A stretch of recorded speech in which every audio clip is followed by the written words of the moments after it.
ਜਿਵੇਂ ਆਪਾਂ ਕੱਲ੍ਹ ਦੇ ਪ੍ਰੋਗਰਾਮ ਦੇ ਵਿੱਚ ਤੇ ਪਰਸੋਂ ਵੀ ਆਪਾਂ ਇਹ ਅਨਾਉਂਸ ਕੀਤਾ ਸੀ ਕਿ ਇਹ ਸ਼ੁੱਕਰਵਾਰ ਵਾਲੇ ਦਿਨ ਜਿਹੜਾ ਇੱਕ ਨਵਾਂ ਪ੍ਰੋਗਰਾਮ ਸਾਡੇ ਵੱਲੋਂ ਸ਼ੁਰੂ ਕੀਤਾ ਜਾ ਰਿਹਾ। ਸੋ ਬਹੁਤ ਤੁਹਾਡੀਆਂ ਜਾਣੀਆਂ ਪਛਾਣੀਆਂ ਸ਼ਖਸੀਅਤਾਂ ਹਾਂ, ਹੋ ਸਕਦਾ ਕਿ ਤੁਸੀਂ ਸ਼ਕਲੋਂ ਉਹਨੇ ਬਹੁਤੇ ਸਰੋਤੇ ਵਾਕਿਫ ਨਾ ਹੋਣ, ਪਰ ਆਵਾਜ਼ ਤੋਂ ਜ਼ਰੂਰ ਵਾਕਿਫ ਹੋਣਗੇ। ਸੋ ਅੱਜ ਮੈਂ ਸਿਰਫ ਤੇ ਪਹਿਲੇ ਦਿਨ ਇੰਟਰੋਡਕਸ਼ਨ ਦੇ ਵਾਸਤੇ ਤੁਹਾਡੇ ਨਾਲ ਹਾਂ। ਸੋ ਉਸ ਤੋਂ ਬਾਅਦ ਅਗਲੇ ਸ਼ੁੱਕਰਵਾਰ ਤੋਂ ਜਿਹੜਾ ਪਹਿਲਾ ਅੱਧਾ ਘੰਟਾ ਹੋਇਆ ਕਰੇਗਾ, ਸੋ ਇਹ ਮੁਲਾਕਾਤ ਇਸ ਪ੍ਰੋਗਰਾਮ ਦਾ ਨਾਂ ਰੱਖਿਆ ਗਿਆ ਤੇ ਇਹ ਲਾਈਵ ਸ਼ੋਅ ਹੋਵੇਗਾ ਔਰ ਇਹਦੀ ਰੂਪਰੇਖਾ ਜਿਹੜੀ ਉਹ ਬੜੀ ਰੌਚਕ ਹੋਵੇਗੀ, ਕਿਉਂਕਿ ਬੜੇ ਸਾਡੇ ਮੰਝੇ ਹੋਏ ਜਿਹੜੇ ਮੀਡੀਆ ਦੀਆਂ ਹਸਤੀਆਂ ਨੇ ਉਹ ਇਸ ਪ੍ਰੋਗਰਾਮ ਨੂੰ ਕਰਿਆ ਕਰਨਗੀਆਂ। ਔਰ ਅਗਲੇ ਸੋਮਵਾਰ ਤੋਂ ਆਪਾਂ ਜਿਹੜਾ ਉਹ ਸਮਾਂ ਜਿਵੇਂ ਤਬਦੀਲ ਕਰ ਰਹੇ ਹਾਂ। ਤੁਹਾਨੂੰ ਪਤਾ ਸੀ ਕਿ ਜਿਹੜਾ ਐਤਵਾਰ ਵਾਲਾ ਸ਼ੋਅ ਹੈਗਾ ਆ ਪੱਖ ਦੇ ਮਸਲੇ, ਇਹ ਸ਼ੋਅ ਜਿਹੜਾ ਜੀ ਉਹ 8 ਵਜੇ ਤੋਂ ਲੈ ਕੇ 9:30 ਵਜੇ ਤੱਕ ਜਿਹੜਾ ਪੁਰਾਣਾ ਟਾਈਮ ਸੀ ਉਦੋਂ ਰਿਹਾ ਕਰੇਗਾ। ਸੋਮਵਾਰ ਤੋਂ ਲੈ ਕੇ ਤੇ ਸ਼ੁੱਕਰਵਾਰ ਤੱਕ ਜਿਹੜਾ ਲਾਈਵ ਸ਼ੋਅਜ਼ ਹੁੰਦੇ ਨੇ ਉਹਦਾ ਸਮਾਂ ਜਿਹੜਾ ਆ ਜਿੰਨਾ ਚਿਰ ਸਿਆਲ ਆ ਜੀ, ਸੋ ਠੰਡ ਦੇ ਵਿੱਚ ਕਿਉਂਕਿ ਹਨੇਰਾ ਛੇਤੀ ਹੋ ਜਾਂਦਾ, ਤੇ ਉਹ 7 ਵਜੇ ਤੋਂ ਲੈ ਕੇ ਤੇ 8:30 ਵਜੇ ਤੱਕ ਲਾਈਵ ਸ਼ੋਅ ਜਿਹੜਾ ਹੋਇਆ ਕਰੇਗਾ। ਇਸ ਤੋਂ ਇਲਾਵਾ ਤੁਸੀਂ 8:30 ਵਜੇ ਹਿੰਦੀ ਪੰਜਾਬੀ ਦੀਆਂ ਖਬਰਾਂ ਸੁਣ ਸਕਿਆ ਕਰੋਗੇ ਔਰ 9 ਵਜੇ ਜਿਹੜਾ inside story with Surinder Singh, ਬਹੁਤ ਹੀ ਵਧੀਆ ਜਿਹੜੇ ਨੇ ਉਹਦੀਆਂ ਸੀਰੀਜ਼ ਆਪਣੇ ਕੋਲ ਜਿਹੜੀਆਂ ਪਹੁੰਚੀਆਂ ਨੇ ਉਹ ਤੁਸੀਂ ਲਗਾਤਾਰ 9 ਵਜੇ ਸੁਣ ਸਕਿਆ ਕਰੋਗੇ, ਦੇਖ ਸਕਿਆ ਕਰੋਗੇ। ਤੇ 9:30 ਵਜੇ ਜਿਹੜੀ ਆ ਉਹ ਹਿੰਦੀ ਫਿਲਮ ਤੁਹਾਡੇ ਲਈ ਪੇਸ਼ ਕੀਤੀ ਜਾਇਆ ਕਰੇਗੀ। ਕਬੱਡੀ ਦੇ ਮੈਚ ਜਿਹੜੇ ਆਪਣੇ ਕੋਲ ਪਹੁੰਚ ਚੁੱਕੇ ਨੇ ਜੀ, ਉਹ ਨਿਰੰਤਰ ਹੁਣ ਜਾਰੀ ਰਹਿਣਗੇ। ਜਦੋਂ ਇਹ ਕਬੱਡੀ ਖਤਮ ਹੋਣੀ ਉਸ ਤੋਂ ਬਾਅਦ ਵਰਲਡ ਕੱਪ ਕਬੱਡੀ ਦਾ ਸ਼ੁਰੂ ਹੋ ਜਾਣਾ, ਉਹ ਤੁਹਾਡੇ ਨਾਲ ਦਿਖਾਇਆ ਜਾਵੇਗਾ। ਤੇ ਉਸ ਤੋਂ ਬਾਅਦ ਫਿਰ ਜਿਹੜੇ ਲੋਕਲ ਟੂਰਨਾਮੈਂਟ ਪਿਛਲੇ ਸਾਲ ਆਪਣੇ ਇੱਥੇ ਹੋਏ ਨੇ ਉਹ ਤੁਸੀਂ ਕਬੱਡੀ ਦੇ ਮੈਚ ਦੇਖ ਸਕਿਆ ਕਰੋਗੇ। ਸੋ ਉਸ ਤੋਂ ਇਲਾਵਾ ਜਿਹੜੇ ਬਾਕੀ ਦੇ ਪ੍ਰੋਗਰਾਮ ਨੇ ਤੁਸੀਂ ਜਾਣਦੇ ਹੋ। ਕਿਸੇ ਕਿਸਮ ਦੀ ਜਾਣਕਾਰੀ ਲਈ ਇੱਥੋਂ ਦੇ ਸਟੂਡੀਓ ਦਾ ਫੋਨ ਨੰਬਰ ਹੈਗਾ ਜੀ 416 741 9600। ਪਰ ਜੇ ਤੁਸੀਂ 에ਅਰ ਤੇ ਗੱਲਬਾਤ ਕਰਨੀ ਹੈ ਤੇ ਦੋ ਫੋਨ ਨੰਬਰ ਨੇ ਜੀ, ਇੱਕ ਹੈਗਾ ਜੀ 416 640 0200 ਤੇ ਦੂਸਰਾ ਹੈਗਾ 647 776 2620। ਸੋ ਮੈਂ ਹੁਣ ਤੁਹਾਡਾ ਤਾਰੁਫ ਕਰਵਾਉਣਾ ਜੀ। ਸੋ ਜਿਹੜਾ ਪ੍ਰੋਗਰਾਮ ਤੁਸੀਂ ਸ਼ੁੱਕਰਵਾਰ ਨੂੰ ਦੇਖਿਆ ਕਰੋਗੇ, ਇਸ ਪ੍ਰੋਗਰਾਮ ਨੂੰ ਮੈਨੂੰ ਪਤਾ ਕਿ ਆਉਣ ਵਾਲੇ ਸਮੇਂ ਦੇ ਵਿੱਚ ਇੰਨਾ ਜ਼ਿਆਦਾ ਰੌਚਕ ਹੋਵੇਗਾ ਕਿ ਤੁਸੀਂ ਸ਼ੁੱਕਰਵਾਰ ਦੀ ਉਡੀਕ ਕਰਿਆ ਕਰੋਗੇ। ਸੋ ਮੇਰੇ ਨਾਲ बिल्कुल खब्बे पासे बैठे ने जी माजिद जमाल साहब जी है। बहुत शुक्रिया सर आपका और अस्सलाम वालेकुम वरहमतुल्लाहि वबरकातुहू सारे नाजरीन को। और आपसे मुलाकात फ़र्स्ट टाइम आज मुलाकात हुई है और ये सिलसिला ऐसे ही जारी रहेगा हर जुमे को। मेरे साथ आरफा जी हैं। आरफा जी बहुत शुक्रिया। सत श्री अकाल जी। सत श्री अकाल। मैं आरफा मुजफ्फर। मैं तो जी पंजाब तो हैगी हाँ, तुसी चढ़ते पंजाब तो, मैं लैंदे पंजाब तो। और ज़ाहिर मैं तो पंजाबी च गल करांगी और असीं सारे मिल के, तुसी और मैं मिल के माजिद जमाल साहब दा लावांगे तवा। बिल्कुल जी। तुसी जे किते रेडियो प्रोग्राम तकाला नूं सुणदे हो, सो 3 वजे 2 वजे तो लैके 3 वजे तक तुसी नगारा प्रोग्राम 770 ते सुणदे हो। उस तो बाद जमाल साहब ते आरफा जी उत्थे हुंदे ने जी। सो जिहड़ी इन्हां दी नोक झोक हुंदी है खास तौर दे उपर जिहड़ी पंजाबी है ना, चलो साडी तो जबान आरफा जी की भी जबान पंजाबी आ, मेरी जबान भी पंजाबी आ। सो जमाल साहब बहुत ही पंजाबी जिहड़ी वो समझ लेंदे ने। हाँ जी, हुण मोस्टली असी जमाल साहब दे नाल पंजाबी च ही गल करदे आ, ये समझ लेंदे ने, गल भी कर लेंदे ने। पर कई लफ्ज़ जिहड़े ने जिद्दां अपने हिंदी दे विच ते उर्दू दे विच कुत्ता फस जांदा ना सो इसे ढंग नाल जमाल साहब दा कई वारी जिहड़ा आ ओह पंजाबी च फस जांदा। इसको कहते हैं टंग फस जाती। नहीं साढ़े नहीं एक्चुअली जेरे पुराने खूह हुंदे सीगे जी, हाँ जी, जिसको आप कुआं बोलते हैं ना। हाँ जी, हाँ जी। सो जी खूह दे विच ना उपरले पासे एक गेड़न वाली चीज़ हुंदी सीगी भी वो दोबारा वापस ना आवे, रिवर्स ना होवे ते ओहदे ते कोई एक इहो जिहा हुंदा सीगा लोहे दा चीज़ कि जिहड़ा ओहनूं रोकदा सी वापस आउण नूं। सो ओहनूं कुत्ता कहंदे जी। ना डॉग। नहीं वो डॉग नहीं जी। फिर एक हुंदा जी जिहड़ा साइकिल हुंदा ना, सो साइकिल दे विच ओहदे जिथे जिहड़ी चेन ਉਹਨੂੰ ਘੁਮਾਉਂਦੀ ਆ ਤੇ ਉਹਦੇ ਵਿੱਚ ਉਹਨੂੰ ਵੀ ਰਿਵਰਸ ਨਾ ਹੋਵੇ, ਹਾਂਜੀ, ਉਹਨੂੰ ਵੀ ਉਹ ਕੁੱਤਾ ਕਹਿੰਦੇ ਆ ਵੀ ਜਿਹੜਾ ਉਹ ਹੈਲਪ ਕਰਦਾ। ਸੋ ਉਹਦੇ ਵਿੱਚ ਆਪਾਂ ਸਿਰਫ ਹਾਂ ਪਤਾ ਨਹੀਂ ਉਹ ਲਫ਼ਜ਼ ਕਿੱਥੋਂ ਆਇਆ ਹੋਵੇ, ਪਰ ਉਸ ਨੂੰ ਇੱਕ ਜਿਹੜਾ ਖੂਹ ਦੇ ਨਾਲ ਇੱਕ ਜਿਹੜੀ ਉਹ ਭੌਂਕਣ ਵਾਲੇ ਤੋਂ ਇਲਾਵਾ ਉਹਦੀ ਸ਼ਕਲ ਵੀ ਉਹਦਾਂ ਨਹੀਂ ਹੁੰਦੀ ਸੀ। ਇੱਕ ਉਹਦੀ ਆਵਾਜ਼ ਵੀ ਟਕ ਟਕ ਟਕ ਟਕ ਟਕ ਟਕ ਟਕ ਦੀ ਜਿਹੜੀ ਕਰਦਾ ਹੁੰਦਾ ਸੀ ਨਾ। ਸੋ ਉਹਦੇ ਵਾਸਤੇ ਉਹ ਆਮ ਤੌਰ ਦੇ ਉੱਪਰ ਇਹ ਹੁੰਦਾ ਕਿ ਜਦੋਂ ਉਹਦਾ ਕੰਮ ਹੀ ਫਸਣਾ ਹੁੰਦਾ ਜੀ। ਸੋ ਹੁਣ ਫਿਰ ਜੇ ਕਿਸੇ ਜ਼ੁਬਾਨ ਫਸਦੀ ਉਹਨੇ ਕਹਿਣਾ ਨਹੀਂ ਇਹਦਾ ਕੁੱਤਾ ਫਸ ਗਿਆ। ਕਈ ਵਾਰੀ ਬੰਦੇ ਜਿਹੜੇ ਥੋੜੇ ਜਿਹੇ ਥਥਲਾ ਕੇ ਬੋਲਦੇ ਨੇ, ਜੋ ਹਲਕਾ ਕੇ ਬੋਲਦੇ ਨੇ ਜੀ। सो उन्होंने एक मैंने वाकया याद आ गया जी। यानी आप ना आज हिंदी में बात करो। देखा वो अपनी line very smart man he is a very smart man. Sidhu ji आप जो बड़ा अच्छा ਤੇ ਮੈਂ ਤੁਹਾਨੂੰ ਮੈਂ ਇੱਕ अपनी जुबान पंजाबी चलांगे ਬਿਲਕੁਲ ਜੀ, ਮੈਂ ਵਾਕਿਆ ਸੁਣਾਤਾ किसी दी खातर अपने आप ਨੂੰ ਕਿਉਂ ਬਦਲੀਏ। ਪਹਿਲਾਂ ਹੁੰਦਾ ਜੀ ਕਿ ਆਦਮੀ ਨੂੰ ਲੱਗਦਾ ਹੁੰਦਾ ਕਿ ਮੈਂ ਬੋਲ ਸਕਦਾ ਜੀ ਪਰ ਬੋਲ ਪਾ ਨਹੀਂ ਰਿਹਾ ਹੁੰਦਾ। ਮੈਨੂੰ ਯਾਦ ਆ ਕਿ ਸਾਡੇ ਜਿਹੜੇ 뮤직 ਟੀਚਰ ਸਨ ਨਾ, ਸ਼ੀ ਵਾਜ਼ ਹਿੰਦੀ ਸਪੀਕਿੰਗ, ਤਾਂ ਮੈਂ ਉਹਨਾਂ ਨਾਲ ਕਈ ਵਾਰੀ ਲੱਗਣਾ ਕਿ ਅਸੀਂ ਹਿੰਦੀ ਬੋਲੀ, ਕਿਉਂਕਿ ਆਪਣੇ ਇੱਥੇ ਇੱਕ ਸੁਭਾਅ ਵੀ ਆ ਕਿ ਜੇ ਸਾਡੇ ਕੋਲ ਗੈਸਟ ਕੋਈ ਹਿੰਦੀ ਸਪੀਕਿੰਗ ਆ ਗਿਆ ਨਾ, ਤਾਂ ਆਪਣਾ ਪੰਜਾਬੀਆਂ ਦਾ ਸੁਭਾਅ ਵੀ ਸਾਡਾ ਜਿਹੜਾ ਆਟੋਮੈਟਿਕਲੀ ਕੈਸਟ ਚੇਂਜ ਹੋ ਜਾਂਦੀ ਆ, ਅਸੀਂ ਕੋਸ਼ਿਸ਼ ਕਰਦੇ ਆ ਕਿ ਹਿੰਦੀ ਬੋਲਣੀ ਸ਼ੁਰੂ ਕਰ ਦਈਏ, ट्रेन का ट्रैक बदल जाता ਜੀ ਬਿਲकुल। ਸਾਡੇ ਇੱਥੇ ਇੱਕ ਐਡੀਟਰ ਹੁੰਦਾ ਸੀਗਾ ਜੀ ਅੰਕਿਤ, ਉਹ ਹਿੰਦੀ ਬੋਲਦਾ ਸੀਗਾ ਜੀ, ਤਾਂ ਅਸੀਂ ਪਰ ਹੌਲੀ ਹੌਲੀ ਪਹਿਲਾਂ ਉਹਦੇ ਨਾਲ ਹਿੰਦੀ ਬੋਲਦੇ ਰਹੇ, ਪਰ ਫਿਰ 6 ਮਹੀਨਿਆਂ ਵਿੱਚ ਉਹਨੂੰ ਪੰਜਾਬੀ ਬੋਲਣ ਲਾ ਲਿਆ ਜੀ।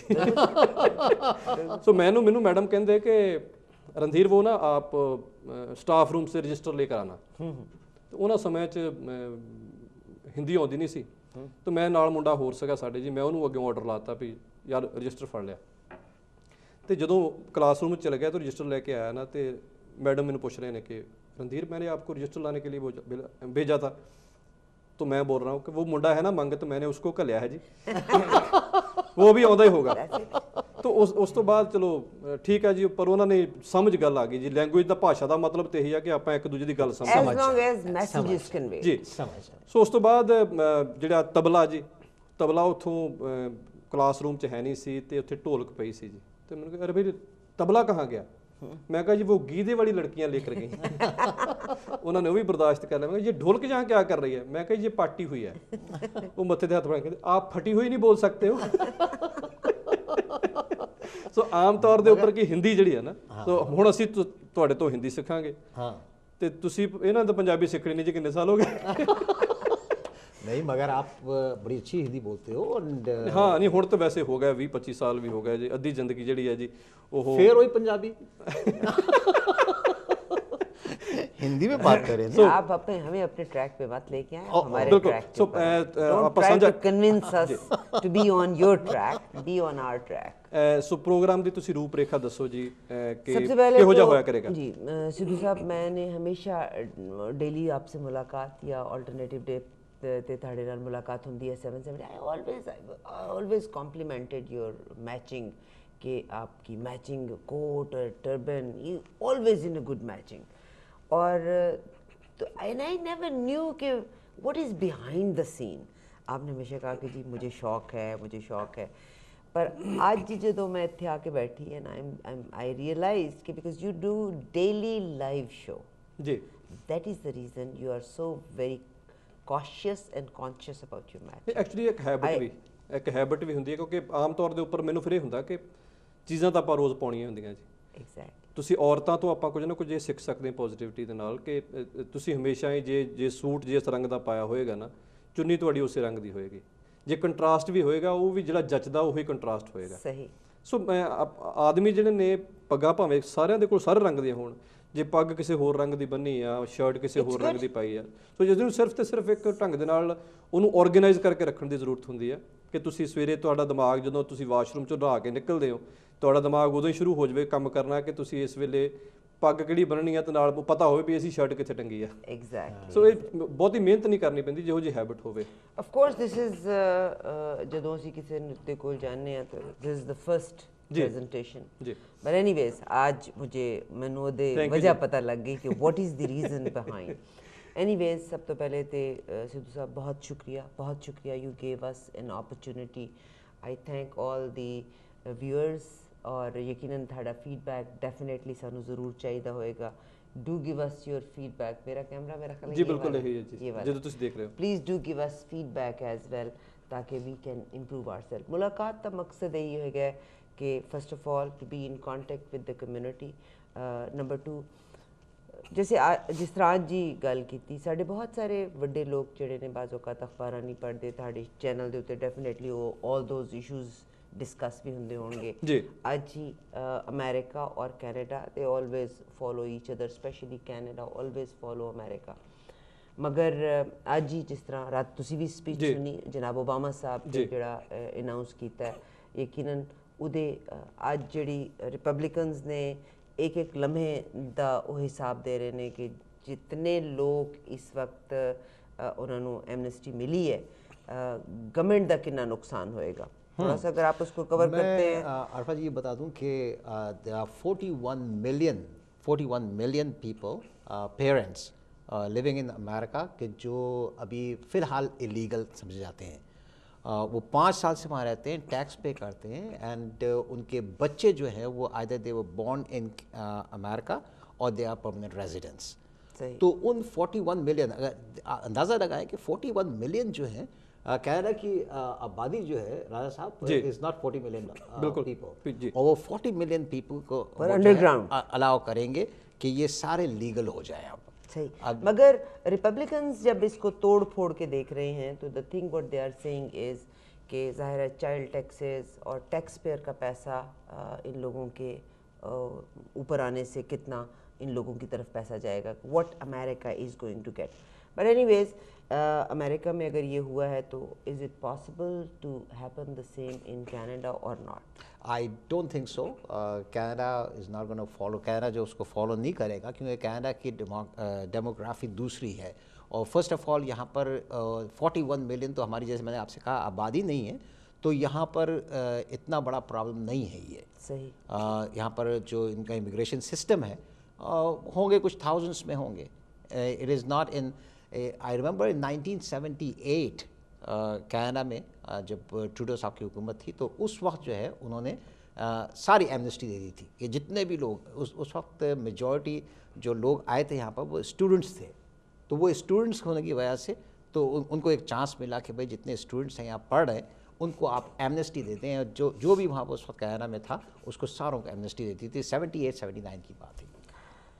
आप क्या समझते हैं, यानी अगर जदों भी कभी भी कोई फैसला होया तो Canada of course follows whatever America does, of course Canada is an independent place but still we try to follow, मामे चाचे दे बच्चे हैं, we definitely. What do you think what is going to happen in Canada? Because अगर ਅਸੀਂ Canada ਦਾ ਦੇਖਨੇ ਆ ਤੇ ਸਾਡਾ immigration numbers are different but it's not so easy. There are so many difficulties after announcing American president all these things. So what do you think what Canada will do? Actually ਅੱਜ ਹੀ ਸਵੇਰੇ Chris Alexander ਦੇ ਨਾਲ ਸਾਡੀ ਮੁਲਾਕਾਤ ਹੋਈ। ਪਹਿਲੀ ਗੱਲ ਤਾਂ ਜੇ ਆਪਾਂ ਓਵਰਆਲ ਦੇਖੀਏ ਕਿ ਕੈਨੇਡਾ ਹਮੇਸ਼ਾ ਹੀ ਕਾਪੀ ਕੈਟ ਰਿਹਾ। ਸਹੀ, ਔਰ ਚਾਹੇ ਉਹਦੀ ਮਜਬੂਰੀ ਕਹਿ ਲਓ, ਕਿਉਂਕਿ ਜਿਹੜਾ ਡੈਮੋਗ੍ਰਾਫਿਕਲੀ ਅਸੀਂ ਇੱਕ ਤਰੀਕੇ ਦੇ ਨਾਲ ਅਮਰੀਕਾ ਤੇ ਨਿਰਭਰ ਵੀ ਬਹੁਤ ਆ, ਅਸੀਂ ਡਿਪੈਂਡ ਵੀ ਬਹੁਤ ਉਹਨਾਂ ਤੇ ਕਰਦੇ ਹਾਂ। ਬਿਲਕੁਲ ਸਹੀ। ਔਰ ਬਹੁਤਾ ਕੁਝ ਜਿਹੜਾ ਹੈ ਉਹ ਰੀਸੋ ਰੀਸੀ ਜਾਂ ਮਜਬੂਰੀ ਤਹਿਤ ਸਾਨੂੰ ਕਰਨਾ ਵੀ ਉਹੀ ਪੈਂਦਾ ਜੋ ਅਮਰੀਕਾ ਚਾਹੁੰਦਾ। ਸਹੀ। ਜਿਹੜੀ ਇਮੀਗ੍ਰੇਸ਼ਨ ਪਾਲਿਸੀ ਆ ਉਹਦੇ 'ਚ ਹੁਣ ਅਮਰੀਕਾ ਜਦੋਂ ਦੀ ਮੈਜੋਰਿਟੀ ਕੰਜ਼ਰਵੇਟਿਵ ਬਣੀ ਹੈ, ਇਹਨਾਂ ਨੇ ਤਕਰੀਬਨ ਬਹੁਤ ਸਾਰੇ ਨਵੇਂ ਤਜਰਬੇ ਕਰਨ ਦੀ ਕੋਸ਼ਿਸ਼ ਕਰ ਰਹੇ ਨੇ। ਉਹਦੇ ਵਿੱਚੋਂ ਪਤਾ ਨਹੀਂ ਇਹਦੇ ਵਿੱਚੋਂ ਉਹਨਾਂ ਨੇ ਕੀ ਗੇਨ ਕਰਨਾ ਚਾਹੁੰਦੇ ਨੇ, ਪਰ ਜਿਹੜੀ ਅੱਜ ਕ੍ਰਿਸ ਅਲੈਗਜ਼ੈਂਡਰ ਨੇ ਗੱਲ ਕੀਤੀ ਕਿ ਅਸੀਂ ਅਗਲੇ ਸਾਲ 1 ਲੱਖ ਵੱਧ ਅਸੀਂ ਇਮੀਗ੍ਰੇਸ਼ਨ ਜਿਹੜੀ ਆ ਉਹ ਵਧਾ ਰਹੇ ਹਾਂ। ਪਲੱਸ ਜਿਹੜੇ ਇਹਨਾਂ ਨੇ actually Canada is the only country who is making money out of it. ਸਹੀ। ਹੁਣ ਤੁਸੀਂ ਦੇਖਿਆ ਹੋਣਾ ਕਿ ਜਿਹੜੇ ਸਟੂਡੈਂਟ ਜਿਹੜੇ ਨੇ ਉਹ ਪੈਸੇ ਲੈ ਕੇ ਆ ਰਹੇ ਨੇ, ਇੱਥੇ ਆ ਕੇ ਉਹ ਸਕਿਲਡ ਹੁੰਦੇ ਨੇ, ਔਰ ਸਕਿਲਡ ਹੋਣ ਤੋਂ ਬਾਅਦ ਜੇ ਸਪੋਜ਼ ਇੱਥੋਂ ਦਾ ਕੋਈ ਬੋਰਨ ਬੱਚਾ ਜਿਹੜਾ ਆ ਉਹ ਜਿਹੜਾ 18 ਸਾਲ ਕੰਮ ਕਰਨ ਵਾਸਤੇ ਤਿਆਰ ਕਰਨਾ ਹੋਵੇ, government has to spend millions of dollar ਨੇ। ਉੱਥੋਂ ਹੁਣ ਪਲਿਆ ਪਲਾਇਆ ਬੱਚਾ ਮਿਲ ਰਿਹਾ, ਇੱਥੇ ਆ ਕੇ ਉਹ ਪੱਲਿਓਂ ਪੈਸੇ ਲਾ ਕੇ ਆਪਣੀ ਐਜੂਕੇਸ਼ਨ ਮੁਕੰਮਲ ਕਰ ਰਿਹਾ। ਉਸ ਤੋਂ ਬਾਅਦ ਫਿਰ ਗਵਰਨਮੈਂਟ ਜਿਹੜੀ ਆ ਉਹਦੇ ਤੇ ਅਹਿਸਾਨ ਕਰ ਰਹੀ ਆ ਕਿ ਹੁਣ ਤੈਨੂੰ ਅਸੀਂ ਇੱਥੇ ਪੱਕੇ ਤੌਰ ਤੇ ਕਾਮਿਆਂ ਦੀ ਇਹਨਾਂ ਨੂੰ ਲੋੜ ਹੈਗੀ ਆ। ਹੁਣ ਕੰਮ ਕਰਨ ਵਾਸਤੇ ਚਾਹੇ ਉਹ ਛੋਟਾ ਜਿਹੜਾ ਸਕਿਲਡ ਵਰਕਰ ਹੋਵੇ ਜਾਂ ਫਿਰ ਕਲੀਨ ਕਾਲਰ ਜੌਬ ਹੋਵੇ, ਸਾਨੂੰ ਇੱਥੇ ਬੰਦੇ ਲੱਭ ਨਹੀਂ ਰਹੇ। ਟਰੱਕਿੰਗ ਇੰਡਸਟਰੀ ਇਸ ਵੇਲੇ ਇੱਕ ਤਰੀਕੇ ਦੇ ਨਾਲ ਪੂਰੀ ਡੈਵਸਟੇਟਡ ਹੋਈ ਆ। ਸਾਰੇ ਰੇਡੀਓ ਪ੍ਰੋਗਰਾਮਾਂ ਤੁਸੀਂ ਦੇਖਿਆ ਹੋਣਾ, ਤਕਰੀਬਨ ਆਪਣੇ 770 ਦੇ ਉੱਪਰ 10-12 ਟਰੱਕਿੰਗ ਕੰਪਨੀਆਂ ਦੀਆਂ ਐਡਵਰਟਾਈਜ਼ਮੈਂਟ ਡੇਲੀ ਇੱਕ ਪ੍ਰੋਗਰਾਮ ਦੇ ਵਿੱਚ ਚੱਲਦੀਆਂ ਨੇ ਕਿ ਉਹ ਡਿਮਾਂਡ ਕਰ ਰਹੇ ਨੇ ਸਾਨੂੰ ਡਰਾਈਵਰ ਚਾਹੀਦੇ ਨੇ। ਉਹ ਸਗੋਂ ਜਦੋਂ ਉਹਨਾਂ ਨੂੰ ਮਿਲੀਦਾ ਨਾ ਉਹ ਕਹਿੰਦੇ ਭਾਈ ਪੈਸੇ ਲੈ ਜਾਓ ਪਰ ਸਾਨੂੰ ਡਰਾਈਵਰ ਚਾਹੀਦੇ ਨੇ। ਉਹ ਮਰ ਰਹੇ ਨੇ ਉਹਦੇ ਵਾਸਤੇ ਵੀ ਸਾਨੂੰ ਕਿਸੇ ਨਾ ਕਿਸੇ ਪਾਸੋਂ ਬੰਦਾ ਲੱਭ ਪਵੇ, ਬੰਦੇ ਸਾਡੇ ਕੋਲ ਹੈ ਨਹੀਂ। ਉਧਰੋਂ ਜਿਹੜੇ ਇਹਨਾਂ ਨੇ ਬੰਦ ਕਰ ਦਿੱਤੇ, ਇਕੱਲੇ ਇਸ ਟਰੱਕਿੰਗ ਇੰਡਸਟਰੀ ਦੇ ਵਿੱਚ ਨਹੀਂ, ਚਾਹੇ ਆਪਾਂ ਸ਼ੈਫ ਲੈ ਲਈਏ, ਤੁਸੀਂ ਕਿਸੇ ਰੈਸਟੋਰੈਂਟ ਤੋਂ ਕੋਈ ਜਾ ਕੇ ਅਗਰ ਮੈਨੇ ਆਪਸੇ ਕਹਾ ਜਦੋਂ ਅਸੀਂ ਨੰਬਰਸ ਨੂੰ ਦੇਖਨੇ ਆ ਤੇ ਜੋ ਅਪੈਰੈਂਟਲੀ ਜਿਹੜੇ ਨੰਬਰ ਨਜ਼ਰ ਆਉਂਦੇ ਨੇ those numbers are different than number of people coming in. Immigration का काम ही ठप होके पड़ा हुआ है। बिल्कुल। और दूसरी nobody can come in। एक ਜਿਹੜੀ ਹੋਰ ਚੀਜ਼ਾਂ ਚਾਹੀਦੀਆਂ ਜਿਹੜੀਆਂ ਨਿੱਕੀ ਚੀਜ਼ਾਂ ਜਿਹੜੀਆਂ ਕਿ ਅੰਡਰਸਟੈਂਡੇਬਲ ਹੀ ਹੈਗੀਆਂ ਨਾ, ਬਾਰਬੈਰਿਕ ਜਿਹੜਾ ਇਹਨਾਂ ਨੇ ਪਿਛਲੇ ਦਿਨੀ ਇੰਟਰੋਡਿਊਸ ਕੀਤਾ, ਹਾਲਾਂਕਿ ਪਤਾ ਨਹੀਂ ਉਹ ਕੀ ਮੈਸੇਜ ਕਨਵੇ ਕਰਨਾ ਚਾਹੁੰਦੇ ਨੇ। ਇਮੀਗ੍ਰੇਸ਼ਨ ਨੇ ਪਿਛਲੇ ਤਕਰੀਬਨ 1.5 ਸਾਲ ਤੋਂ ਜੈਸਨ ਕੈਨੀ ਦੇ ਜਾਣ ਤੋਂ 6 ਮਹੀਨੇ ਪਹਿਲਾਂ ਤੋਂ ਲੈ ਕੇ ਹੁਣ ਤੱਕ ਜਿਹੜੀਆਂ ਨੇ ਉਹ ਇਹੋ ਜਿਹੀਆਂ ਕੁਝ ਕੁ ਅਨਾਉਂਸਮੈਂਟਸ ਕੀਤੀਆਂ ਨੇ ਕਿ ਉਸ ਤੋਂ ਇੱਕ ਫਿਕਰ ਹੁੰਦਾ ਕਿ ਇਹ ਵਾਕਿਆ ਹੀ ਉਹੀ ਕੈਨੇਡਾ ਆ ਜਿਹੜਾ ਅਸੀਂ ਕੈਨੇਡਾ ਪਿਛਲੇ 10 15 20 ਸਾਲ ਤੋਂ ਦੇਖਦੇ ਆ ਰਹੇ ਸਹੀ। ਸੋ ਹੁਣ ਅੱਗਿਓਂ ਉਹ ਕੀ ਕਰਨਾ ਚਾਹੁੰਦੇ ਨੇ? ਇੱਕ ਤਾਂ ਹੁੰਦਾ ਵੀ ਚਿਹਰਾ ਦਿਖਾਉਣ, ਪੋਲੀਟੀਸ਼ੀਅਨ ਜਿਹੜੇ ਨੇ always have double face, that's what I believe. ਪੂਰੀ ਦੁਨੀਆ ਜੀ, ਪੂਰੀ ਦੁਨੀਆ ਜਿੱਥੋਂ ਮਰਜ਼ੀ, ਚਾਹੇ ਉਹ ਇਸ ਮੁਲਕ ਦੇ ਹੋਣ, ਚਾਹੇ ਅਮਰੀਕਨ ਹੋਣ, ਚਾਹੇ ਉਹ ਇੱਕ ਬੰਦ ਕਮਰੇ ਦੇ ਵਿੱਚ ਹੋਰ ਚੀਜ਼ ਨੇ ਤੇ ਜਦੋਂ ਬਾਹਰ ਜਾਂਦੇ ਨੇ ਉਹ ਹੋਰ ਚੀਜ਼ ਨੇ। ਉਹ ਮਾਈਕ ਤੇ ਕੈਮਰੇ ਤੋਂ ਸਾਈਡ ਦੇ ਉੱਪਰ ਗੱਲਾਂ ਕਰਦੇ ਨੇ ਹੋਰ ਹੁੰਦੇ ਨੇ, ਜਦੋਂ ਕੈਮਰੇ ਦੇ ਅੱਗੇ ਹੁੰਦੇ ਨੇ, ਮਾਈਕ ਦੇ ਅੱਗੇ ਹੁੰਦੇ ਨੇ, ਫਿਰ ਟੋਟਲੀ ਵੱਖਰੇ ਹੁੰਦੇ ਨੇ। ਇਹਨਾਂ ਨੂੰ ਪਛਾਣਨਾ ਤਾਂ ਬਹੁਤ ਮੁਸ਼ਕਲ ਆ। ਪਰ ਜਿਹੜੀਆਂ ਉਹ ਗੱਲਾਂ ਸਾਰਿਆਂ ਦੇ ਸਾਹਮਣੇ ਪਬਲਿਕਲੀ ਜਾਂ ਮਾਈਕ ਦੇ ਉੱਪਰ ਜਾਂ ਕੈਮਰੇ ਦੇ ਸਾਹਮਣੇ ਵੀ ਕਰਨ ਲੱਗ ਪਏ ਨੇ, ਇਹ ਗੱਲਾਂ ਕਰਨ ਤੋਂ ਅੱਜ ਤੋਂ 10 12 15 ਸਾਲ ਪਹਿਲਾਂ, ਕਿ ਮੇਰੇ ਖਿਆਲ ਸਾਲ 1.5 ਸਾਲ ਪਹਿਲਾਂ ਵੀ ਹਿਚਕਚਾਉਂਦੇ ਹੁੰਦੇ ਸੀ। ਸਹੀ। ਸੋ ਉਹਨਾਂ ਨੂੰ ਕਿਉਂਕਿ ਮੈਜੋਰਿਟੀ ਆਈ ਆ, ਅਸੀਂ ਡਜ਼ਨਟ ਮੈਟਰ ਕਿ ਕਿਹੜੀ ਗਵਰਨਮੈਂਟ ਆ, ਅਸੀਂ ਅੱਜ ਹੀ ਗੱਲਾਂ ਕਰਦੇ ਸੀ ਕਿ ਪਹਿਲਾਂ ਮੈਜੋਰਿਟੀ ਆਈ ਸੀਗੀ ਕੰਜ਼ਰਵੇਟਿਵ ਦੇ ਕੋਲ, ਪਿਛਲੀਆਂ 2 ਟਰਮ ਜਿਹੜੀਆਂ ਸੀ ਜਦੋਂ ਮੈਜੋਰਿਟੀ ਨਹੀਂ ਸੀ, ਮਾਈਨੋਰਿਟੀ ਸੀ, ਸੋ ਦੇ ਵਰ ਬਿਹੇਵਿੰਗ like a good boy.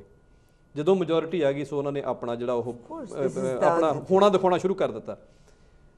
Liberals ਜਿਹੜੇ ਸੀ ਉਹ 2 ਟਰਮਾਂ ਜਿਹੜੇ ਸੀ ਉਹ ਮਾਈਨੋਰਿਟੀ ਦੇ ਵਿੱਚ ਸੀ, ਉਦੋਂ ਉਹਨਾਂ ਨੂੰ ਲੱਗਾ ਕਿ ਨਹੀਂ ਜੀ ਹੈ। ਹੁਣ ਜਦੋਂ ਮੈਜੋਰਿਟੀ ਆਈ ਹੈ टोटली डिफरेंट, टोटली। मगर हिस्टोरिकली अगर रांची हिस्टोरिकली देखा जाए ना, तो हिस्टोरिकली कंजर्वेटिव पार्टी जो है जी, they are not in favour of immigration जी, हिस्टोरिकली। जी, okay. And Liberal Party of course from the time of Trudeau साहब के, जी, जी, क्रिश्चियन हुए, पॉल मार्टिन हुए, जी, ये सारों ने इमिग्रेशन को बहुत ओपन किया हुआ था। पर मेनली ਹੁਣ ਸਾਡਾ ਵਹਿਮ भी यही है एट द सेम टाइम, एक minute, at the same time अगर आप अमेरिकन देखें, हमारे नेबर अमेरिकन वो जो है वो डेमोक्रेट्स जो हैं they are in favour of these people and Republicans benefit मिलना है। अभी जो उन्होंने फैसला भी किया ना, उसका फैसला उसका बेनिफिट डेमोक्रेट्स को मिलना है because of those Mexicans, Mexican people, Latin people का, स्पेनिश का, क्योंकि उन्होंने डेमोक्रेट्स को वोट देने हैं कल कलाम को। Definitely what it is. यहाँ से यकीनन प्रोग्राम गल इत्थों शुरू हुई सी कि प्रोग्राम साडा की होएगा। Definitely we will talk about these kind of things.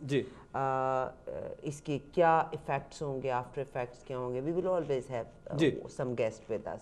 थोड़ा हल्का फुल्का एंटरटेनमेंट की बात भी होगी, आप लोगों के साथ थाड़ा शमूलियत भी नाल बहुत ज़रूरी है, एक थाड़े नाल राब्ता भी हो जाएगा। और अगेन आई डेफिनेटली थैंक जनाब सिद्धू साहब और इनकी पूरी टीम। नहीं ਤੁਸੀਂ ਇੰਨਾ ਵੀ ਧੰਨਵਾਦ ਨਾ ਕਰੋ, ਮੈਂ ਆਪਣੇ ਆਪ ਨੂੰ ਸ਼ਰਮਿੰਦਾ ਮਹਿਸੂਸ ਕਰਨ ਲੱਗਦਾ। I mean it, I really mean it. Actually we are a team, thank you very much। और एक और चीज़ जड़ी मैं महसूस करनी, आई केम इन कनाडा 1995 में, 1995 में मैं मुजफ्फर आए कनाडा। और सिद्धू साहब मैं गलत नहीं कहती कि आई वर्कड इन मॉल्टन, ब्रैम्पटन, ओकवेल, इस सारे एरिए दे विच, and I know because of Sursagar probably बहुत सारे लोगों दे नाल दोबारा मेरा राब्ता होएगा। इंडियन कम्युनिटी दे सपोर्टेड मी अ लॉट जी। टू बी ऑनेस्ट मैं कदी अल्फाज दे विच थैंक्स उदा कर ही नहीं सकती जिन्ना मैनू सरदार जी भैणां ते भरावां ने सपोर्ट कीता सी जी। और आज भी 770 ਦੇ ਉੱਤੇ ਤੇ ਵੀ ਆਲ ਵਰਕ ਟੁਗੇਦਰ ਐਜ਼ ਅ ਪਰਿਵਾਰ, ਐਜ਼ ਅ ਫੈਮਿਲੀ। ਮਗਰ ਜਦੋਂ ਮੈਂ ਆਊਟਸਾਈਡ ਤੇ ਨਿਕਲਨੀ ਆ, ਸਮਟਾਈਮਸ ਆਈ ਫੀਲ ਕਿ ਇੱਕ, I don't know, I might be wrong, but I feel ਕਿ living in Canada mean कि we are all together, we love our countries but we are here together as families। और मेरा दिल करता है कि ਜਦੋਂ ਕੋਈ इंसान नेगेटिव किसी दूसरे वास्ते गल करता है, और मेरा दिल करता है, आई विश कि I can take you to Pakistan just to let you know how much people love जी। और मैं बल्कि रिक्वेस्ट करांगी कि बहुत सारे लोग ਜਿਹੜੇ पाकिस्तान गए, just share your views how much Pakistani people love you. ਜਿਹੜੇ ਨਵੰਬਰ ਦੇ ਮਹੀਨੇ 'ਚ ਗੁਰੂ ਨਾਨਕ ਸਾਹਿਬ ਜਾਂਦੇ ਨੇ, ਗੁਰਦੁਆਰਾ ਸਾਹਿਬ ਤੇ ਜਾਂਦੇ ਨੇ, ਜਿਸ ਤਰ੍ਹਾਂ ਪਾਕਿਸਤਾਨੀ ਖੜੇ ਹੋ ਕੇ ਪਿਆਰ ਕਰਦੇ ਨੇ, ਇੱਜ਼ਤ ਦਿੰਦੇ ਨੇ, ਤੁਹਾਡੇ ਨਾਲ ਗੱਲ ਕਰਨਾ ਚਾਹੁੰਦੇ ਨੇ। So I just want कि ਉਹ harmony, why these sometimes I feel ਅਸਲ ਦੇ ਵਿੱਚ ਪਤਾ ਕੀ ਗੱਲ ਹੈ ਜੀ, ਇਹ 2 ਚੀਜ਼ਾਂ ਨੇ। ਇੱਕ ਤਾਂ ਜਦੋਂ ਲੈਕ ਆਫ ਕਮਿਊਨੀਕੇਸ਼ਨ, ਕਈ ਵਾਰੀ ਅਸੀਂ ਕੁਝ ਚੀਜ਼ਾਂ ਦੀ ਪਰਸੈਪਸ਼ਨ ਬਣਾਈ ਹੁੰਦੀ ਹੈ, ਅਸੀਂ ਇਹ ਹੁੰਦੀਆਂ ਨਹੀਂ ਪਰ ਅਸੀਂ ਮਹਿਸੂਸ ਕਰਨ ਲੱਗ ਪੈਂਦੇ ਹਾਂ। ਜੇ ਮੈਂ ਸਿਰਫ ਤੇ ਸਿਰਫ ਗੱਲ ਕਰਾਂ ਕਬੱਡੀ ਦੇ ਜ਼ਰੀਏ ਬਹੁਤ ਸਾਰੇ ਦਰਸ਼ਕ ਜਿਹੜੇ ਨੇ ਉਹ ਪਾਕਿਸਤਾਨ ਜਾਂਦੇ ਨੇ, ਪਾਕਿਸਤਾਨੀ ਪੰਜਾਬ ਦੇ ਵਿੱਚ, ਤੇ ਪਾਕਿਸਤਾਨੀ ਪੰਜਾਬ ਤੋਂ ਦਰਸ਼ਕ ਜਿਹੜੇ ਨੇ ਉਹ ਇੱਧਰਲੇ ਸਾਡੇ ਪੰਜਾਬ 'ਚ ਆਉਂਦੇ ਨੇ। ਜਦੋਂ ਉਹ ਜਾਂਦੇ ਨੇ ਨਾ, ਜਦੋਂ ਉਹ ਮੁੜ ਕੇ ਆ ਕੇ ਗੱਲਾਂ ਕਰਦੇ ਨੇ ਤੇ ਉਹ ਯਕੀਨ ਨਹੀਂ ਹੁੰਦਾ, ਉਦੋਂ ਇੱਕ ਤਰੀਕੇ ਦੇ ਨਾਲ ਮਨ ਦੇ ਵਿੱਚ ਇਹ ਇੱਛਾ ਜਾਗਦੀ ਹੈ ਵੀ ਨਹੀਂ ਯਾਰ ਸਾਨੂੰ ਵੀ ਜਾਣਾ ਚਾਹੀਦਾ। ਸਾਡੇ ਬਹੁਤੇ ਦੋਸਤ ਜਿਹੜੇ ਨੇ ਤੁਹਾਡੇ ਸਮੇਤ ਉਹ ਸਾਰੇ ਜਦੋਂ ਪਾਕਿਸਤਾਨੀ ਉਹ ਗੱਲਾਂ ਕਰਦੇ ਨਾ, ਹੁਣ ਈਵਨ ਤੋਂ ਜਦੋਂ ਆਪਣੇ ਪ੍ਰੋਗਰਾਮ ਦੇ ਉੱਪਰ ਕਾਲਸ ਆਉਂਦੀਆਂ ਨੇ, ਸਾਡੀ ਭਾਸ਼ਾ ਇੱਕ ਹੈ। ਅੱਜ ਕੱਲ੍ਹ ਜਿਹੜਾ ਸੋਸ਼ਲ ਮੀਡੀਆ ਨਾ, ਉਸ ਨੇ ਸਾਰੇ ਦੀ ਸਾਰੀ ਦੁਨੀਆ ਜਿਹੜੀ ਹੈ ਇੱਕ ਗਲੋਬਲ ਵਿਲੇਜ ਬਣਾ ਦਿੱਤਾ। ਕੋਈ ਸ਼ੱਕ ਨਹੀਂ। ਮੇਰੇ ਫੇਸਬੁੱਕ ਫਰੈਂਡ ਤਕਰੀਬਨ 100-150 ਦੇ ਕਰੀਬ ਹੋਣੇ ਨੇ ਜਿਹੜੇ ਪਾਕਿਸਤਾਨੀ ਪੰਜਾਬ ਤੋਂ ਨੇ। ਉਹ ਉੱਥੇ ਦੀਆਂ ਜਦੋਂ ਵੀਡੀਓ ਸ਼ੇਅਰ ਕਰਦੇ ਨੇ, ਜਿਹੜਾ ਇੱਕ ਤਰੀਕੇ ਦੇ ਨਾਲ ਸਾਡਾ ਵਿਰਸਾ ਸਾਡੇ ਇੱਧਰਲੇ ਪੰਜਾਬ ਦੇ ਵਿੱਚ ਗੁਆਚ ਗਿਆ ਨਾ, ਉਹ ਅਸਲ ਦੇ ਵਿੱਚ ਪਾਕਿਸਤਾਨ ਨੇ ਸਾਂਭਿਆ। ਖੂਹ ਹਾਲੇ ਤੱਕ ਉੱਥੇ ਚੱਲਦੇ ਨੇ, ਪੱਠੇ ਕੁਤਰਨ ਵਾਲੀਆਂ ਜਿਹਨੂੰ ਗੇੜੀਆਂ ਕਹਿੰਦੇ ਨੇ, ਉਹ ਹਾਲੇ ਤੱਕ ਉੱਥੇ ਚੱਲਦੀਆਂ ਨੇ। ਉੱਥੇ ਹਾਲੇ ਵੀ ਜਿਹੜੇ ਟਰੈਕਟਰ ਆ ਉਹ ਪਸ਼ੂਆਂ ਦੇ ਮਗਰ ਖਿੱਚ ਕੇ ਸਵੇਰ ਨੂੰ ਸਟਾਰਟ ਕੀਤੇ ਜਾਂਦੇ ਨੇ। ਉੱਥੇ ਜਿਹੜਾ ਜੋ ਅਸੀਂ ਅੱਜ ਤੋਂ ਤਕਰੀਬਨ ਜਦੋਂ ਅਸੀਂ ਨਿੱਕੇ ਨਿੱਕੇ ਹੁੰਦੇ ਸੀ, ਜਿਹੜੀਆਂ ਚੀਜ਼ਾਂ ਅਸੀਂ ਉਦੋਂ ਦੇਖਦੇ ਹੁੰਦੇ ਸੀ ਤੇ ਅੱਜ ਉਹ ਪੰਜਾਬ ਸਾਡੇ 'ਚ ਹੈ ਨਹੀਂ, ਉਹ ਚੀਜ਼ਾਂ ਪਾਕਿਸਤਾਨ ਨੇ ਉਹ ਸੰਭਾਲੀਆਂ ਹੋਈਆਂ ਨੇ।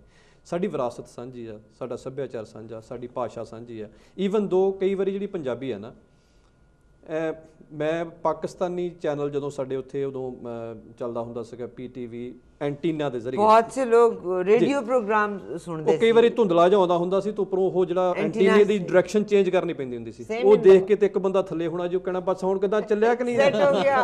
ਹਾਂਜੀ, ਉੱਥੋਂ ਲੈ ਕੇ ਤੇ ਜਦੋਂ ਫਿਰ ਇੱਥੇ ਆ ਕੇ ਤੇ ਜਿਹੜੇ ਵਧੀਆ ਸੀਰੀਅਲਸ ਨੇ ਉਹ ਦੇਖਣ ਦਾ, ਈਵਨ ਤੋਂ ਸੁਰਸਾਗਰ ਤੇ ਵਧੀਆ ਸੀਰੀਅਲ ਚੱਲਦੇ ਰਹਿੰਦੇ ਨੇ। ਜਦੋਂ ਇੱਥੇ ਆਪਾਂ ਈਵਨ ਦੋ ਇੱਧਰਲੇ ਪੰਜਾਬੀ ਸਾਡੇ ਵਾਲੇ ਪੰਜਾਬ ਦੇ ਪੰਜਾਬੀਆਂ ਦੇ ਰੇਡੀਓ ਪ੍ਰੋਗਰਾਮ ਸੁਣੀਦੇ ਨਾ, ਕਈ ਵਾਰੀ ਉਹਨਾਂ ਦਾ ਪੰਜਾਬੀ ਦਾ ਲਫ਼ਜ਼ ਤਲਫ਼ਜ਼ ਜਦੋਂ ਸੁਣੀਦਾ ਤੇ ਕੰਧ 'ਚ ਸਿਰ ਮਾਰਨ ਨੂੰ ਦਿਲ ਕਰਦਾ ਹੁੰਦਾ। ਦੂਜੇ ਪਾਸੇ ਜਦੋਂ ਚਾਹੇ ਮੈਂ 530 ਦੇ ਉੱਪਰ 1-2 ਰੇਡੀਓ ਪ੍ਰੋਗਰਾਮ ਨੇ ਜਿਹੜੇ ਪਾਕਿਸਤਾਨੀ ਪੰਜਾਬ ਵਾਲੇ ਕਰਦੇ ਨੇ, ਜਦੋਂ ਉਹਨਾਂ ਦੀ ਪੰਜਾਬੀ ਸੁਣੀਦੀ ਆ, ਉਹਨਾਂ ਦਾ ਲਫ਼ਜ਼ ਤਲਫ਼ਜ਼ ਸੁਣੀਦਾ, ਉਹਨਾਂ ਦਾ ਪ੍ਰੋਨਾਂਸੀਏਸ਼ਨ ਦਾ ਢੰਗ ਸੁਣੀਦਾ। ਜਿਸ ਮੈਂ ਪੰਜਾਬੀ ਸ਼ਾਇਰੀ ਜਿਹੜੀ ਆ, ਖਾਸ ਕਰਕੇ ਪਾਕਿਸਤਾਨੀ ਪੰਜਾਬੀ ਸ਼ਾਇਰ ਜਿਹੜੇ ਨੇ, ਉਹਨਾਂ ਨੂੰ ਬਹੁਤ ਸੁਣਦਾ। ਤੁਸੀਂ YouTube ਤੇ ਕਿਤੇ ਬਹਿ ਕੇ ਜਿੰਨੀ ਠੇਠਤਾ ਪੰਜਾਬੀ ਦੇ ਵਿੱਚ, ਜਿੰਨਾ ਇੱਕ ਤਰੀਕੇ ਨਾਲ ਖਲੂਸ ਆ ਪੰਜਾਬੀ ਦੇ ਵਿੱਚ, ਜਿੰਨੀ ਮਿਠਾਸ ਜਿਹੜੀ ਆ ਪੰਜਾਬੀ ਦੇ ਵਿੱਚ ਉਧਰੋਂ ਆਉਂਦੀ ਆ ਨਾ, ਉਹ ਸੁਣ ਕੇ ਹੀ ਕੰਨਾਂ ਨੂੰ ਚੰਗਾ ਲੱਗਦਾ। ਚੰਗਾ ਕਿ ਉਹ ਇੱਕ ਵੱਖਰਾ ਹੀ ਸਵਾਦ ਕ੍ਰੀਏਟ ਕਰਦੀ ਹੈ।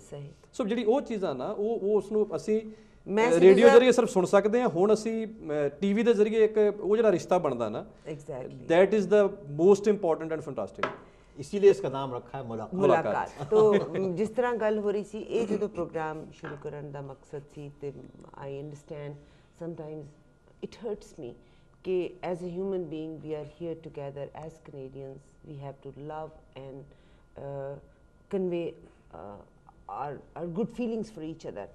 तो इस करके this is one of the reason, ठीक है। और मेरा बल्कि आज ये भी बैठे बैठे मैं बात करी थी कि पाकिस्तान से मोहब्बत की बात है, मेरा दिल करता है कोई इंसान जो नेगेटिव बात करता है, आई विश कि मैं आपको लेके जाऊं जस्ट टू शो। और 770 के तो आप बल्कि लिखेंगे सारे प्रोड्यूसर्स ਨੂੰ ਤੁਸੀਂ ਇੱਕ ਵਾਰੀ ਪਾਕਿਸਤਾਨ ਦਾ ਇਹਨਾਂ ਨੂੰ ਤਿਆਰ ਕਰ ਲਓ, I'll take them। ਤੁਸੀਂ ਵਾਅਦਾ ਕੀਤਾ ਸੀਗਾ ਜੀ ਸਾਲ ਪਹਿਲਾਂ, ਮੈਂ ਹੁਣ ਤੁਹਾਨੂੰ ਮੈਂ ਇੱਥੇ ਸਾਰਿਆਂ ਦੇ ਸਾਹਮਣੇ ਝੂਠਾ ਕਰਨ ਲੱਗਾ ਜੀ। ਸਾਲ ਪਹਿਲਾਂ ਤੁਸੀਂ ਵਾਅਦਾ ਕੀਤਾ। भाई आप ऐसा करें, मेक इट इन जनवरी और फरवरी। जनवरी फरवरी मौसम बड़ा ਵਧੀਆ ਹੁੰਦਾ, मौसम बहुत ਵਧੀਆ होता है क्योंकि we can not go in extreme. तो मैं सुबह से लेके शाम तक का प्रोग्राम मैं क्या करूंगा, सारे प्रोड्यूसर्स चले जाएंगे, सारे तो चल जाएंगे। बिल्कुल हर प्रोड्यूसर के साथ है ना कोई तो है। तो मेरा मकसद सिर्फ ये है कि फिर आप मेरी जुबान रहिएगा, ज़रूर बताइएगा ज़रूर कि पाकिस्तान में आप गए तो लोगों ने आपको मोहब्बत, ये कोई हमने किसी का देना लेना नहीं है। I know people love each other, there are very few people जो हेटेड क्रिएट करते हैं। एक्चुअली देखो जी, आई जस्ट वांट पॉलिटिशियंस ने ना, ਜਿਹੜੇ ਪੋਲੀਟੀਸ਼ੀਅਨਸ ਨੇ ਦਰਅਸਲ ਇੱਕ ਲਾਈਨਾਂ ਖਿੱਚਦੀਆਂ, ਉਹਨਾਂ ਨੇ ਕੰਧਾਂ ਖੜੀਆਂ ਕੀਤੀਆਂ ਤੇ ਸਾਡੇ ਮੀਡੀਆ ਨੇ ਸਾਡੀਆਂ ਜਿਹੜੇ ਕੁਝ ਕੁ ਲੋਕਾਂ ਨੂੰ ਇਮੋਸ਼ਨ ਕਰਕੇ ਉਹਨਾਂ ਕੰਧਾਂ ਨੂੰ ਪਲਸਤਰ ਕੀਤਾ। ਚਾਹੇ ਮੀਡੀਆ ਪਾਕਿਸਤਾਨ ਦੇ ਵਿੱਚ ਜੋ ਮੀਡੀਆ ਉਧਰਲੇ ਪਾਸੇ, ਉਹਨਾਂ ਨੇ ਤਾਂ ਉਹਨਾਂ ਜ਼ਿਆਦਾ ਰੋਲ ਨਹੀਂ ਨਿਭਾਇਆ, ਪਰ ਭਾਰਤੀ ਮੀਡੀਆ ਨੇ ਜ਼ਰੂਰ ਇਹੋ ਜਿਹਾ ਕੰਮ ਕੀਤਾ ਹੈ ਬਿਨਾਂ ਸ਼ੱਕ। ਹੁਣ ਕੋਸ਼ਿਸ਼ ਕਰਨੇ ਆ ਟੂ ਉਹ ਜਿਹੜਾ ਗੈਪ ਹੈ ਉਹਨੂੰ ਪਾਟ ਕੇ ਉਹਨੂੰ ਖਤਮ ਕਰਨ ਦੀ ਕੋਸ਼ਿਸ਼ ਕਰਨੇ ਆ। ਬਹੁਤ ਸ਼ੁਕਰੀਆ, ਤੁਹਾਡੇ ਅਗਲੇ ਮਹਿਮਾਨ ਵੀ ਆ गए ने और मेरा ख्याल है अगला मेहमान तो बहुत कमाल का मेहमान है।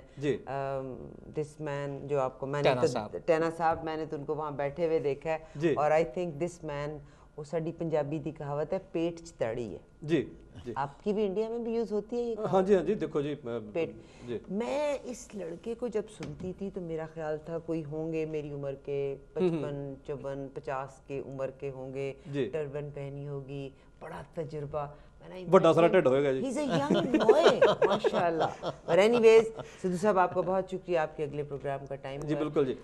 ਤੁਹਾਡੇ ਨਾਲ ਇਹ ਮੁਲਾਕਾਤ ਜ਼ਰੂਰ ਰਹੇਗੀ। ਮੈਂ ਤੇ ਲਹਿੰਦੇ ਪੰਜਾਬ ਤੋਂ ਹਾਂ, ਮੈਂ ਤੇ ਪੰਜਾਬੀ ਮੇਰੀ ਆਪਣੀ ਜ਼ੁਬਾਨ ਹੈ, ਆਫ ਕੋਰਸ ਉਰਦੂ ਮੇਰੀ ਕੌਮੀ ਜ਼ੁਬਾਨ ਹੈ। ਮਾजिद ਜਮਾਲ ਨੂੰ ਤੁਸੀਂ ਮਾਫ ਕਰ ਦਿਆ ਜੇ, he will not be able to speak Punjabi, ਜੇ ਕਿਤੇ ਪੰਜਾਬੀ ਬੋਲਣਗੇ ਵੀ ਤੇ ਤੁਹਾਡੇ ਨਾਲ ਜਿਹਨੂੰ ਕਹਿੰਦਾ ਬਾਹਾਂ 'ਚ ਹੱਥਾਂ 'ਚ ਮਰੋੜ ਉੱਠਣਗੇ ਕਿ ਮੈਂ ਮਾजिद ਜਮਾਲ ਦਾ ਗੱਲ ਕਿਵੇਂ ਮਰੋੜਾਂ।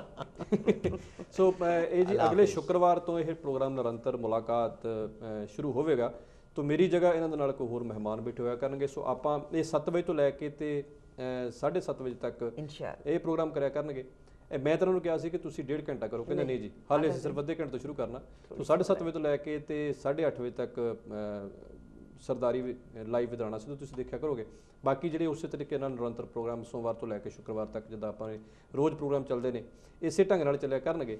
ਔਰ ਇੱਕ ਨਿੱਕੀ ਜੀ ਕਮਰਸ਼ੀਅਲ ਬ੍ਰੇਕ ਲੈਂਦੇ ਹਾਂ, ਉਸ ਤੋਂ ਬਾਅਦ ਸਵਰਨ ਟਹਿਣਾ ਹੋਰੀ ਸਾਡੇ ਕੋਲ ਪਹੁੰਚੇ ਹੋਏ ਨੇ ਸਟੂਡੀਓ। ਉਹਨਾਂ ਨੇ ਬੁੱਧਵਾਰ ਆਉਣਾ ਸੀ, ਬੁੱਧਵਾਰ ਬਰਫ਼ ਹੀ ਇੰਨੀ ਜ਼ਿਆਦਾ ਪੈ ਗਈ ਵੀ ਕਹਿਣ ਦੀ ਗੱਲ ਕੋਈ ਨਹੀਂ ਸੀ। ਚਲੇ ਉनको भी मजा मिल गया कि टोरंटो ਦੀ ਬਰਫ਼ ਕਿੰਨੀ ਕੁ ਹੈ। ਜੀ ਜੀ। ਸੋ ਆਮ ਤੌਰ ਦੇ ਉੱਪਰ ਬਰਫ਼ ਜਿਹੜੀ ਆ ਉਹ ਜਦੋਂ ਡਿੱਗਦੀ ਆ ਨਾ ਉਦੋਂ ਬੜੀ ਸੋਹਣੀ ਲੱਗਦੀ ਹੈ।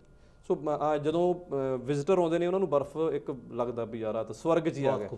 ਤੇ ਜਦੋਂ ਫਿਰ ਬਫਲੋ ਵਾਲੇ ਪਾਸੇ ਅੱਜ ਦੁਪਹਿਰੇ ਪ੍ਰੋਗਰਾਮ ਕਰਦੇ ਸੀ ਤਾਂ ਉਧਰ ਨਿਆਗਰਾ ਫਾਲ ਵਾਲੇ ਪਾਸੋਂ ਇੱਕ ਬੰਦੇ ਦਾ ਟੈਕਸੀ ਡਰਾਈਵਰ ਦਾ ਫੋਨ ਆਇਆ ਤੇ ਉਹਨੂੰ ਮੈਂ ਪੁੱਛ ਬੈਠਾ, ਮੈਂ ਕੀ ਹਾਲ ਆ? ਉਹ ਵਿਚਾਰਾ ਕਹਿੰਦਾ ਜੀ ਹਾਲੋਂ ਬੇਹਾਲ ਹੋਏ ਪਏ ਆ ਜੀ, 7-7 ਫੁੱਟ ਪਹਿਲੋਂ ਸੀ, 2-2 ਫੁੱਟ ਰਾਤੀ ਪੈ ਗਈ, ਹੁਣ ਪਤਾ ਨਹੀਂ ਲੱਗਦਾ ਕਿੱਥੇ। ਜਦੋਂ ਹੁਣ ਐਤਵਾਰ ਨੂੰ ਮੀਂਹ ਆ ਜੀ ਉੱਥੇ, ਸੋ ਜਦੋਂ ਮੀਂਹ ਦੇ ਨਾਲ ਉਹ ਖੁਰਨੀ ਆ ਜਾਂ ਫਿਰ ਉਹਦੇ ਵਿੱਚ ਹੋਰ ਪਾਣੀ ਜਿਹੜਾ ਭਾਰੀ ਹੋ ਜਾਏਗਾ, ਨਹੀਂ ਭਾਰੀ ਹੋ ਜਾਏਗੀ वो ਜੀ, ਰੂਫਸ ਨੇ ਜਿਹੜੀਆਂ ਉਹ ਕਲੈਪਸ ਹੋਣ ਦਾ ਡਰ ਆ। ਸੋ यहाँ से मैं बल्कि ਤੁਹਾਨੂੰ ਸਾਰਿਆਂ ਨੂੰ ਆਲ ਮਾਈ ਗੁੱਡ ਵਿਸ਼ੇਸ ਫॉर ਯੂ। ਸੰਡੇ ਨੂੰ ਇੱਥੇ ਵੀ ਫ੍ਰੀਜ਼ਿੰਗ ਰੇਨ ਐਕਸਪੈਕਟ ਕੀਤੀ ਜਾ ਰਹੀ ਹੈ। Drive very safely. ਇਜਾਜ਼ਤ ਦਿਓ, ਸਤਿ ਸ਼੍ਰੀ ਅਕਾਲ and enjoy your next programme. Looking forward to meet you next Friday. ਰੱਬ ਰੱਖ। ਬਹੁਤ ਮਿਹਰਬਾਨੀ ਜੀ, ਵਿਲ ਬੀ ਰਾਈਟ ਬੈਕ।